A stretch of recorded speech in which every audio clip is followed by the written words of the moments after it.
ہر طرح کی تعریف، کبریائی اور بڑائی اللہ رب العالمین کے لیے ہے، جو تمام جہانوں کا خالق و مالک، مدبر و منتظم ہے۔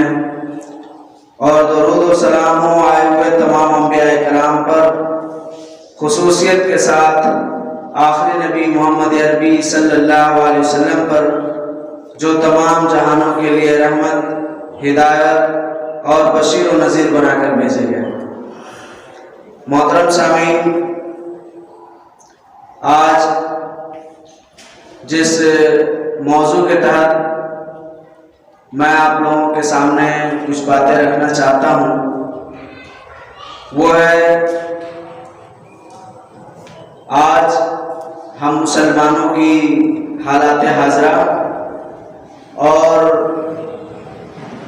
نبی اکرم صلی اللہ علیہ وسلم کے حقوق اور عید میلاد النبی کے متعلق تھوڑی باتیں آپ کے سامنے رکھوں گا۔ اسی تعلق سے قرآن کی یہ آیت بھی میں نے پڑھا، آپ صلی اللہ علیہ وسلم پر اللہ کی جانب سے یہ آیت نازل ہوئی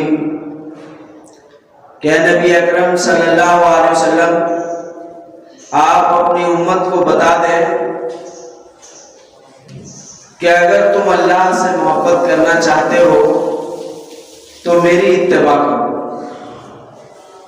یہ اللہ تبارک و تعالیٰ نے حکم دیا، اور اس تعلق سے یہ واضح بھی کیا کہ جو اللہ کے رسول صلی اللہ علیہ وسلم کی اتباع کرے گا، آپ صلی اللہ علیہ وسلم کو پورے دل و جان کے ساتھ قبول کرے گا، تو اللہ تبارک و تعالیٰ اس کے گناہوں کو بخش دیں گے اور اسے کامیابی سے ہمکنار کریں گے۔ یہ بات اللہ تبارک و تعالیٰ نے قرآن کے کئی ایک مقام پر کہا، جیسے اللہ نے کہا اطیعوا اللہ و اطیعوا الرسول ولا تبطلوا اعمالکم، اے ایمان والو اللہ کی اطاعت کرو اور اس کے رسول کی بھی اطاعت کرو، ولا تبطلوا اعمالکم، اور اپنے اعمال کو باطل نہ کر لو، یعنی اپنے اعمال کو برباد نہ کرو۔ یہ اللہ تبارک و تعالیٰ نے قرآن کے اندر بیان کیا ہے۔ کہنے کا مطلب ہے کہ آج ہمارے درمیان علم بہت طریقے سے پھیل چکا ہے۔ آپ دیکھیے ہر طرح کے علوم کو آپ تھوڑی سی محنت میں حاصل کر کے اور اس کے بڑوں سے بڑوں، یعنی ان کے بڑے جو علوم والے ہیں ان سے آپ تھوڑی سی بات کر سکتے ہیں۔ اس طرح سے آج علم پھیل چکا ہے، لیکن آپ کو معلوم ہونی چاہیے کہ یہ قیامت کی نشانیوں میں سے ایک نشانی ہے۔ اللہ کے رسول صلی اللہ علیہ وسلم کی حدیث بھی ہے کہ علم پھیل جائے گا، کتابت پھیل جائے گی، اور علماء کی تعداد بہت زیادہ ہو جائے گی، اور کتابیں بھی بہت زیادہ چھپنے لگیں گی۔ تو یہ کیا ہوگا؟ قیامت کے قریب ہوگا، اور اس طرح سے اس کے اندر سوائے گمراہی کے اور کچھ نہیں ہوگا، یعنی بہت ہی کم حق پرست ہوں گے یا عمل پیرا ہونے والے ہوں گے، اکثر لوگ گمراہ ہوں گے، حالانکہ علم بہت پھیل چکا ہوگا۔ ابھی آپ کسی بھی ٹاپک پر جاننا چاہتے ہیں، کوئی عالم دین سے رابطہ کیے بغیر آپ گوگل پر جاتے ہیں، اس موضوع کو ٹائپ کرتے ہیں، آپ کے سامنے لمبی فہرست آ جاتی ہے۔ اب جو آپ کے سامنے لمبی فہرست آتی ہے ایک ہی موضوع پر، تو ایک کسی مکتب فکر نے لکھا ہے، کسی دارالعلوم دیوبند والوں نے بھی لکھا ہے، جماعت اسلامی والوں نے بھی لکھا ہے، دعوت اسلامی والوں نے بھی لکھا ہے، بریلیوں نے بھی لکھا ہے، اہل حدیثوں نے بھی لکھا ہے، اب قادیانیوں نے بھی لکھا ہے، اور شیعوں نے بھی لکھا ہے۔ شیعہ ویکیپیڈیا بھی آتا ہے، جب آپ گوگل پہ سرچ کریں گے کسی مضمون کے تعلق سے تو شیعہ ویکیپیڈیا بھی آتا ہے۔ اس کے علاوہ گوگل ویکیپیڈیا بھی آتا ہے۔ اس کے علاوہ اور بہت ساری چیزیں آپ کے سامنے ایک ہی موضوع پر کھل جاتی ہیں۔ اچھی بات ہے، آپ کے سامنے پورا علم رکھ دیا گیا، مگر آپ اس میں سے کون سی چیز بہتر ہے یہ آپ کیسے نکالیں گے؟ اس کا آپ کے پاس کون سی چیز آتی ہے؟ گوگل پر جب آپ سرچ کرتے ہیں تو اس طرح سے کون سی چیز آتی ہے جو آپ کی حمایت کر رہی ہو، آپ کو بتا رہی ہو کہ یہ صحیح ہے؟ ایسی کوئی چیز نہیں آتی ہے۔ آپ کے سامنے علم کا خزانہ رکھ دیا جاتا ہے، اب آپ اٹھائیے دیکھتے ہیں کیسے علم والے ہیں، کس طرح سے علم والے ہیں۔ یہ اب آپ کے اوپر بھروسہ ہے، آپ کے اوپر ڈیپینڈ کرتا ہے، آپ کے علم کے مطابق اب جو چیز اوپر جا کے منع کرو تو جو چیز آپ کے سامنے کھلا اس میں آپ کچھ نہیں کر سکتے۔ تو اس لیے آپ کو سب سے پہلے جس چیز کو پکڑنا چاہیے، جو چیز لینی چاہیے وہ آپ نہیں لیتے۔ تو وہ کیا چیز ہے میں بتاتا ہوں۔ میں یہ بتا رہا ہوں کہ اسی طرح سے معاشرے کے اندر بہت سارے کٹ ملے، جن کو نیم ملا کہا جا سکتا ہے، پیدا ہو چکے ہیں، اور اس کی وجہ سے معاشرے کے اندر بے انتہا خرابیاں پیدا ہو رہی ہیں، اور اوپر سے جو ایسے بھی لوگ ہیں جو کہ باقاعدہ مدرسوں سے دستار بندی کروائے ہیں، فضیلت اور عالمیت کے ڈگری لیے ہیں، وہ بھی کثیر تعداد میں اسی طرح کے ہیں۔ اب یہ دور ایسا ہو گیا ہے کہ آپ کو شریعت کا خالص علم مل جانا بڑی ہی مشکل بات ہے، اور مل جانے کے بعد جب آپ عمل شروع کریں گے تو عمل میں بھی بہت ساری پریشانیاں، بہت ساری اڑچنیں پیدا ہونے لگیں۔ تو آپ کو بتاؤں کہ اللہ کے رسول صلی اللہ علیہ وسلم جب اس کائنات میں تشریف لائے تو اس وقت عرب کی حالت جو تھی، ہم میں سے جو لوگ مطالعہ کیے ہیں سیرت کا، یا سیرت کی کتابوں کو پڑھے ہیں، یا پھر سیرت بتانے والے علماء کرام کی تقاریر کو سنے ہیں، تو وہ اچھی طرح جانتے ہیں کہ اس وقت عرب کی حالت بد سے بدتر تھی۔ آپس میں اس قدر بغض و نفرت، اناد، کہ اس کی مثال نہیں ملتی تاریخ میں، اس طرح کا معاملہ تھا۔ اللہ کے رسول صلی اللہ علیہ وسلم آئے، آپ صلی اللہ علیہ وسلم نے تبلیغ کی، اللہ کی جانب سے آپ پر قرآن جیسی عظیم کتاب نازل ہوئی، اس کی شرح آپ صلی اللہ علیہ وسلم نے حدیث کی شکل میں کی، جس کو حدیث کہا جاتا ہے۔ تو اب یہ چیزیں جو آپ کے سامنے آئی، تو اس پر سب سے پہلے پہل جن لوگوں نے عمل کیا یا جن لوگوں نے انکار کیا، تو جن لوگوں نے عمل کیا انہیں صحابہ کرام، صحابیات کرامہ کہا جاتا ہے، یعنی جن لوگوں نے آپ پر ایمان لایا، آپ کی اتباع کی، آپ سے محبت کیا، آپ کے حقوق کو پوری طرح ادا کیا، اور ساتھ ہی آپ کے دین کی مدد اور نصرت بھی کی، اللہ کے قریب سرخرو ہوئے، انہیں صحابہ کرام کہا جاتا ہے۔ اور جنہوں نے آپ کا انکار کیا وہ کفار و مشرکین اور اللہ کے رحمت سے دور کر دیے گئے۔ تو جو یہ پورا قرآن آج سے 1400 سال پہلے آپ صلی اللہ علیہ وسلم پر نازل ہوا، اور ایک ایک آیتیں، دو آیتیں، ایک سورت، کبھی 10 آیتیں، اس طرح سے کرتے ہوئے قرآن پورے 1400 سال پہلے 23 سال کے اندر نازل ہوا۔ 23 سال لگا قرآن کو نازل ہونے میں، ایک دن میں قرآن نازل نہیں ہوا۔ اس کی وجہ یہ ہوئی کہ آپ صلی اللہ علیہ وسلم پر جو آیتیں نازل ہوتی، ان آیتوں کی تفسیر آپ کو بتانے کا حکم دیا جاتا ہے، کہا جاتا کہ آپ اس کی تفسیر اپنی امت کو بتائیے۔ کیسے؟ عملی طور پر کر کے دکھلائیے کہ اس آیت کا کیا معنی و مفہوم ہے۔ اگر احکام کی آیت ہے تو اس تعلق سے آپ حکم جاری فرمائیے، اگر واقعات کی آیتیں ہیں تو اس واقعات کو سنانے کے بعد آپ اپنی امت کو بتائیے کہ اس سے تمہیں کیا سبق ملا، کیا نصیحت حاصل کی۔